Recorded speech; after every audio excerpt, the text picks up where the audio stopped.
Forget everything you were taught in history class. What if I told you right now that absolutely everything you've come to believe is a grand myth? Today we'll delve into the mysteries of the past to uncover the incredible truth about an incredibly complex, ingeniously designed system of nighttime survival. It was this system that allowed the fearless indigenous peoples of the Great Plains not only to avoid freezing to death, but to sleep in stunning comfort, even during the most merciless and deadly winters.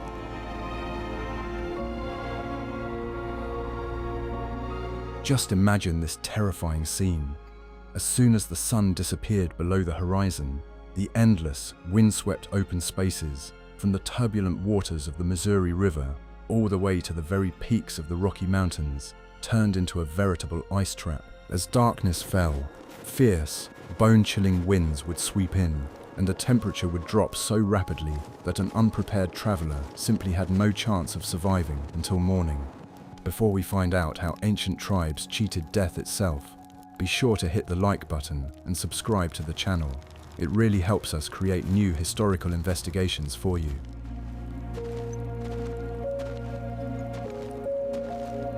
But how exactly did this ancient heating system work? Don't turn off this video under any circumstances. Be sure to watch it all the way to the end. A real shock awaits you at the end. I'll explain in minute detail how the strict system of 3-hour shifts by the fire and the mathematically precise, down to the centimeter arrangement of sleeping people allowed the Lakota to maintain the ideal, life-saving temperature inside the teepee right up until dawn. You'll learn the secrets that saved entire families in the heart of an icy hell. The secret, for which people pay thousands, lies in the incredible engineering of an ordinary sleeping space. The Lakota winter teepee differed radically from the summer version in its complex internal structure and additional layers of reliable insulation. The interior of the spacious dwelling was lined with a special lining made of tightly sewn hides, which was securely tied to support poles about 1.5 meters above the ground. This wide leather lining extended all the way to the floor and was folded far inward, creating an impenetrable barrier against any icy drafts. The space between the teepee's outer covering and the inner thick lining functioned as an effective air cushion, reliably keeping the cold air out.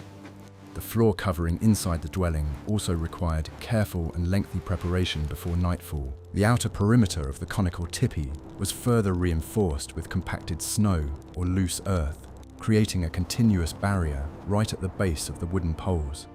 The snow was carefully and thoroughly packed down with wide wooden shovels, forming a unique, sturdy base up to 0.5 meter high. This wide snow embankment completely prevented even the slightest gust of biting wind from blowing under the lower edge of the heavy leather cover. In the complete absence of snow cover, dry earth mixed with small steppe shrubs was used to create a similar protective layer all around. This labor-intensive method transformed the mobile dwelling into a reliable, monolithic structure capable of easily withstanding the strongest steppe blizzards. The upper smoke vents played a crucial role in regulating the internal temperature during long nights of sleep. These movable vents were controlled using 2 long external poles, which were inserted into special narrow pockets at the corners of the leather flaps. In strong, gusty winds, one valve closed tightly, while the other opened slightly, just enough to allow smoke to escape freely. The correct and precise adjustment of these flaps created a constant, even draft, quickly drawing smoke outward and preventing cold air from sinking down. This complex aerodynamic system worked flawlessly every night, thanks to the precise and calibrated calculation of the angle of the long poles. The precise location of the largest camp also greatly influenced the ability to effectively retain heat inside each individual conical dwelling. The Lakota's winter encampments were always deliberately situated in deep, winding river valleys or dense, forested lowlands far from open plains. The high, steep banks of frozen rivers and dense stands of tall trees effectively dampened strong gusts of wind, significantly reducing its destructive force. Dwellings were set up very close to one another, forming compact, dense clusters that created a large collective heat signature on the snow. The tall trees surrounding the winter camp also provided convenient and constant access to dry fuel for continuously maintaining the nighttime fires. Wood for the nightly sustaining fire was selected with particular care, as the overall stability of steady burning depended on its characteristics. Only dry, thick logs of hardwoods, such as ash or oak, were used, as they burned very slowly and produced plenty of hot embers. Soft, pliable wood from river poplar or flexible willow was used by people only for a quick evening fire before bedtime. Long, thick logs were arranged in a star pattern, allowing the person on duty to gradually and carefully push them toward the burning center as the ends burned through. This proven method ensured a steady and long-lasting release of the necessary heat without the need to frequently add new, cold firewood. The unique and well-thought-out preparation of the conical dwelling served as the most reliable foundation for all other complex methods of retaining nighttime heat. Without proper preliminary insulation, no well-designed watch systems could have ensured a comfortable sleep for many hours. Every single detail of the tipi worked as part of a unified, coordinated system, providing maximum protection against the harshest weather conditions of the Great Plains.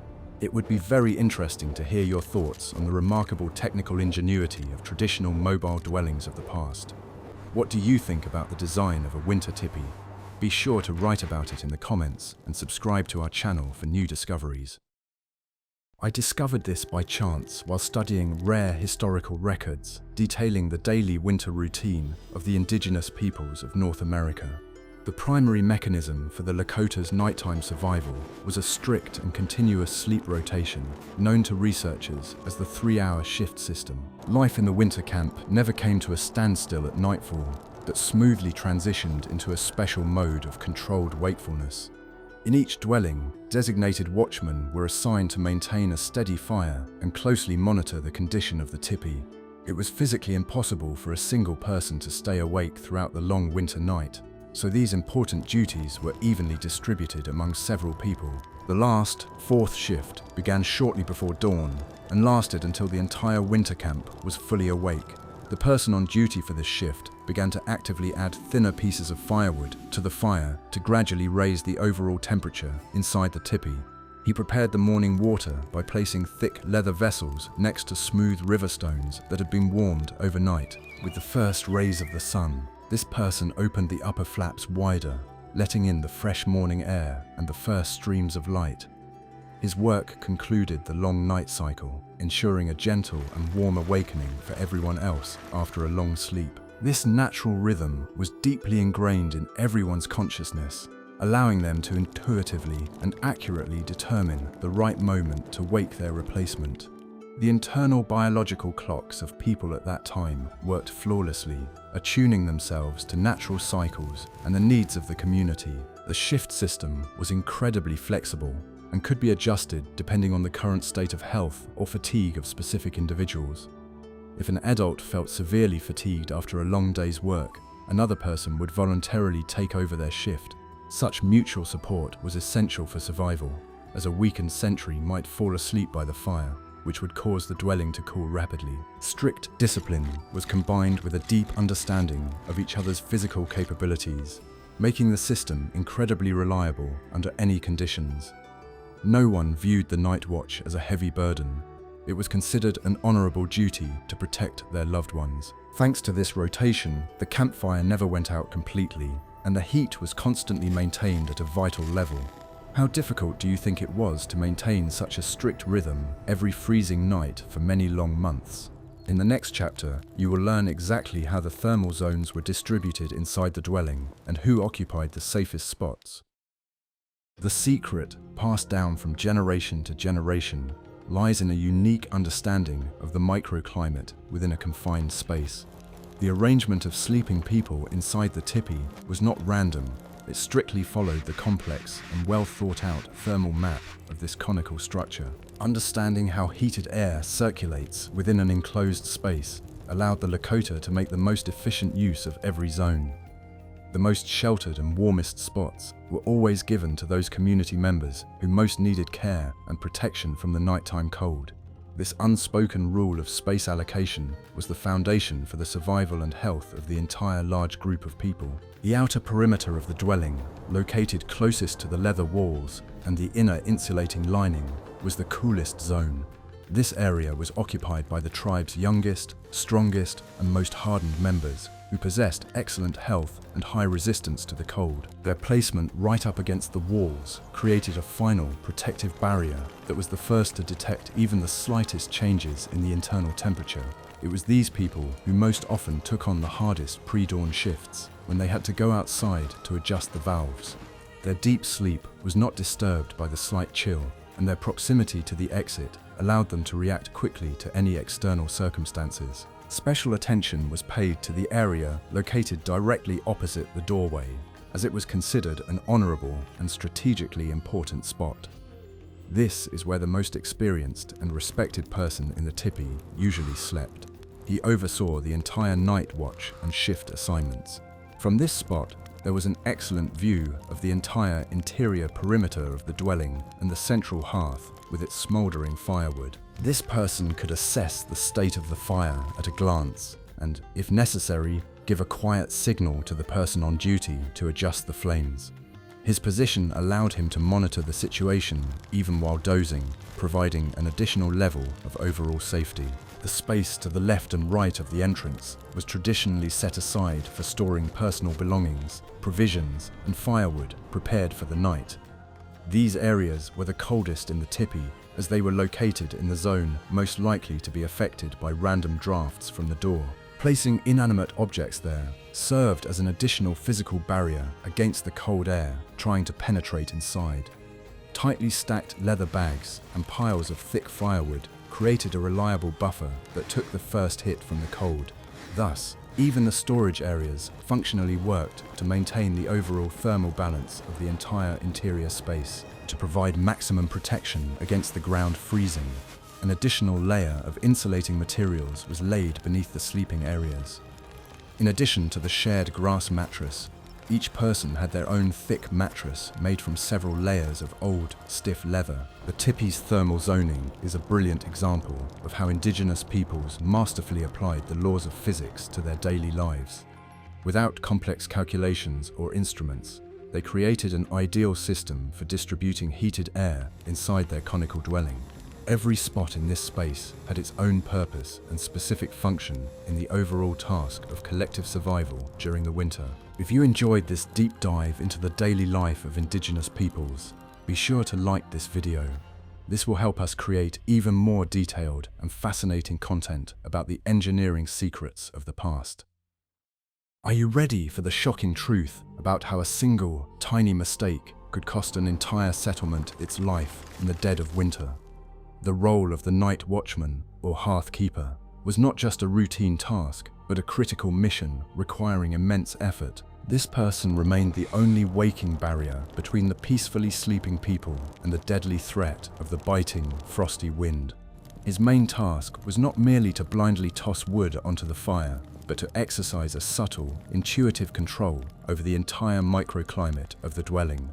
Every movement of the person on duty had to be measured, precise, and absolutely silent so as not to disturb the fragile peace of the others. Maintaining a fire in the enclosed space of a tipi was a complex art that brooked no haste or carelessness. The flame must not be too bright or too strong, lest it begin to consume precious oxygen and produce excess carbon monoxide. The guard used special long tongs made of sturdy wooden poles to carefully move the smouldering coals to the center. He shaped them into a small, compact mound that provided a steady, even heat without excessive sparks or heavy smoke. The ability to read the fire by the color of the coals and the height of the flame was a key skill for every experienced keeper of the night hearth. Sudden gusts of the steppe wind posed a particular danger, as they could alter the draft in the smoke vent at the top of the conical dwelling. The person on duty had to constantly listen for sounds from outside, determining the direction and approximate strength of the approaching air current. The hearthkeeper also performed the important function of ensuring safety from external threats, though these were rare during the harsh winter. He listened for the crunch of snow against the tipi's thin walls, distinguishing the sound of falling branches from the footsteps of a possible enemy.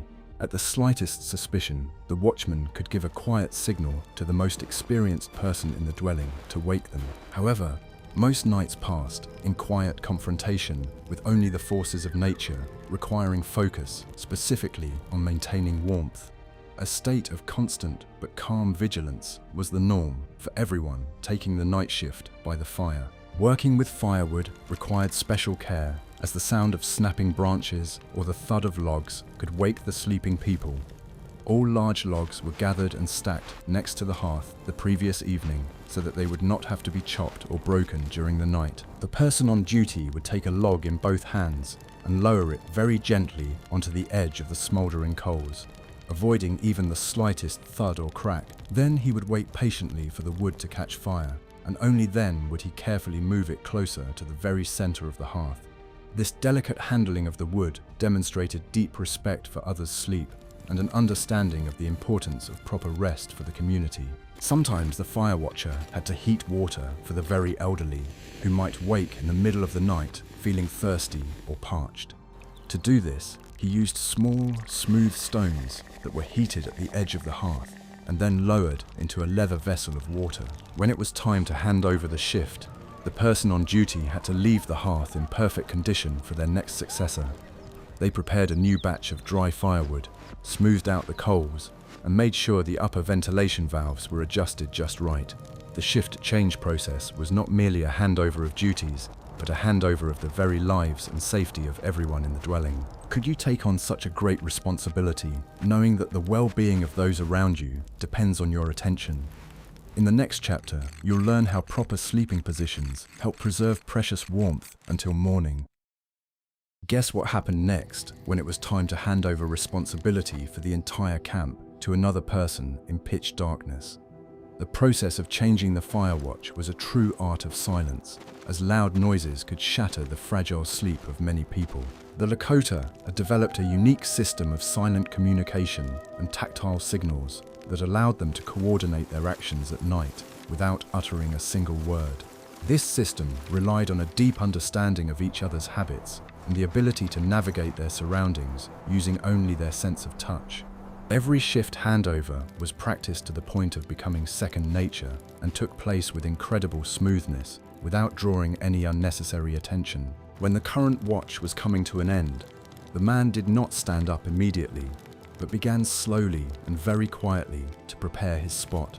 He arranged fresh firewood next to his position so that the next firekeeper would not have to reach for it. Then he would take a smooth, specially prepared wooden rod and gently touch the leg or shoulder of the person whose shift was about to begin.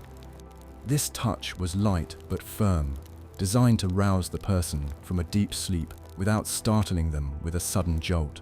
The long rod allowed the watchman to reach the sleeping replacement without leaving his warm spot by the burning coals. In the event that the watchman needed to attract the attention of the eldest person in the dwelling due to an external noise, a different signal was used. He would take two small, dry pieces of wood and strike them together to produce a series of quiet, rhythmic clicks, mimicking the gentle crackling of the fire itself. This sound blended seamlessly into the natural background noise of the tipi, so none of the sleeping people paid any attention to it. However, the trained ear of an experienced leader instantly picked up on this specific rhythm, signaling to him the need to wake up and assess the situation. This masking of sounds allowed for the exchange of important information while maintaining calm and silence throughout the rest of the enclosed space. Sometimes it was necessary to send a signal to a neighboring dwelling. For example, if the supply of good firewood was running low and help was needed. To do this, the person on duty would take a long pole and strike the inner leather lining on the appropriate side several times with a dull, barely audible thud. This low-frequency sound traveled through the frozen ground and the walls of the neighboring tipi, alerting the neighbors to the situation without loud shouts to the outside. A reply knock confirmed that the signal had been received and that people from the neighboring dwelling were ready to quietly come out and provide the necessary physical assistance. This complex system of acoustic communication through barriers made the entire winter camp a unified, well-coordinated organism. A particular skill lay in the duty officer's ability to move through the tipi without stepping on items or brushing against the edges of others' sleeping mats. They developed a special gliding gait in which the foot did not lift high off the floor, but gently probed the surface before shifting weight. This allowed them to spot an obstacle in the dark in time, and gently go around it without tripping or making a loud, startling noise. Over the course of a long shift, the duty officer's eyes adapted perfectly to the dim reddish light of the smoldering coals, distinguishing all the contours inside the dwelling. Spatial memory also played a huge role, as everyone knew exactly where other people's belongings were and where the passageway ended. The mutual understanding between people was so deep that many signals were conveyed through simple glances exchanged in the light of the campfire. It was precisely thanks to this complex and well-honed system of silent signals that the camp's nightlife proceeded without the slightest conflict or irritation. No one experienced stress from sudden noises or rude awakenings, which had a beneficial effect on the overall psychological atmosphere of the entire large settlement. Every action was imbued with deep respect for the vital process of sleep, which restored people's strength for another difficult winter day. How effective do you think such a system of non-verbal signals is in conditions of limited space and intense psychological stress? In the next chapter, you will learn exactly how thick leather items were processed and used to provide maximum warmth for those sleeping. Maintaining stable heat inside the enclosed conical space depended not only on the intensity of the fire, but also on the skillful management of air currents. The air inside the tipi was in constant motion. Cold air sank along the walls, while hot air rose rapidly from the central hearth toward the smoke vent. Understanding this complex aerodynamics allowed the attendants to masterfully control the microclimate, directing heat flows precisely where they were most needed. Any incorrect decision in regulating the draft could result in precious heat simply being expelled outside along with the smoke. Therefore, the science of controlling invisible air currents was essential for anyone taking on the responsibility of a long night shift. The main tool in this aerodynamic game was an inner leather lining that encircled the tipi along its entire lower inner perimeter. The lower edge of this lining was not rigidly attached to the ground, but could be raised or lowered slightly depending on current temperature needs. If the person on duty felt that the fire was beginning to smother from a lack of oxygen, he would carefully lift the edge of the lining a few millimeters on the leeward side. This created a controlled flow of fresh air that passed under the leather wall and rushed straight toward the smoldering coals of the central fire. The air fed the flames without touching the sleeping people, who were above the level of this cold horizontal draft near the floor. Sometimes, to create additional draft in the desired part of the tipi, improvised leather sleeves or small guide partitions made of dry branches were used. If smoke began to accumulate on one side of the dwelling due to a sudden change in wind direction outside, the person on duty would quickly erect such a partition. She smoothly redirected the flow of fresh air at a different angle, pushing the stagnant smoke upward toward the slightly open ventilation valve at the top. These instantaneous adjustments to the interior space required a deep understanding of the physics of air and the ability to anticipate how the smoke would behave in response to any changes. The officer on duty acted like an experienced navigator, constantly adjusting the sails of her ship to the shifting gusts of the capricious wind. The doorway was also actively used to finely balance the overall internal pressure and airflow velocity during strong nighttime blizzards. If the draft became excessive and the fire would burn too quickly, the person on duty could slightly loosen the tension on the lower edge of the heavy inner door. The minimal inflow of cool air through this microscopic gap equalized the internal pressure, calming the overly active and voracious flame. This process required precision, as an excess of cold air could instantly cool the area near the entrance and wake the people sleeping there. The ability to find this perfect balance between retaining heat and sustaining combustion was the pinnacle of the night hearth keeper's mastery. The basis of the evening meal was always high-calorie foods with a high content of high-quality, nutritious natural fats that were digested very slowly. The ideal choice for a winter dinner was pemmican, a unique mixture of dried and ground meat, generously doused with hot melted fat. This food had tremendous energy value and was digested by the stomach throughout the night, releasing a huge amount of steady internal heat. By eating a small portion of this food before bed, a person ensured a reliable source of energy that kept them from freezing until morning. Fatty food literally forced the body to function like a small furnace, compensating for any heat loss during the cold hours of the night. Hot, Thick and rich broths were also an essential part of the nightly ritual before settling into a peaceful sleep. The amount of food consumed was also of great importance and was strictly regulated depending on the physical condition and age of the individual. Overeating before bed was considered highly undesirable, as a full stomach hindered deep breathing and could cause discomfort during rest. A person was supposed to eat just enough to satisfy acute hunger and initiate the process of slow digestion, but no more than that. Experienced members of the community knew how to accurately calculate the size of their portion, guided by their sense of fullness and level of fatigue after the day's chores. This sense of moderation was a sign of deep self-control and an understanding of their own body's needs in the harsh conditions of winter survival. For those whose watch fell during the second or third pre-dawn shift, dietary rules had their own small but important nuances. They tried to save part of their hearty portion for later, to eat it immediately before taking their critical watch. A small piece of fatty meat eaten late at night provided a powerful burst of energy, helping to overcome drowsiness and warm up by the fire. This nighttime snack was an important ritual that sustained the strength of the hearthkeeper during those hours when the temperature outside reached its absolute low. The proper distribution of food resources over time was just as important as the judicious allocation of dry firewood for the central hearth. The very elderly and those who were weakened received the best, most easily digestible, and most nutritious portions from the communal food supply. Their bodies could no longer generate sufficient internal heat on their own, so they required additional external energy support. This thoughtful gastronomic approach demonstrates how deeply the Lakota understood the connection between nutrition, energy, and the ability to withstand the harsh cold. Their diet was the ideal response to the challenges of the environment, allowing them to maximize the human body's internal resources for a long struggle against the frost. Without this proper nutritional foundation, any external methods of staying warm, such as elaborate coverings or rotating watch duties, would have been far less effective.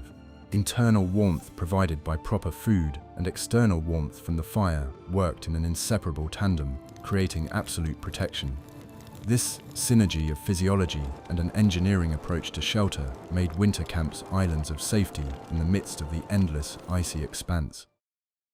The successful application of all technical and physiological survival methods would have been completely impossible without the deep psychological discipline of every member of the community. Winter life in the confined space of a tipi required an incredible level of self-control, patience, and unconditional respect for the needs of those around them. Every action, from the proper arrangement of belongings to silent movement during the night shift, was dictated by a strict internal code of conduct.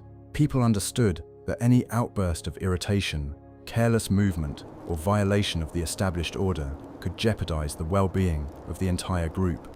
This collective awareness fostered an atmosphere of calm and focus, which served as the main invisible shield against the harsh trials of the long, dark winter. Strict adherence to the schedule and shift rotation eliminated any disputes or misunderstandings that might arise from severe fatigue.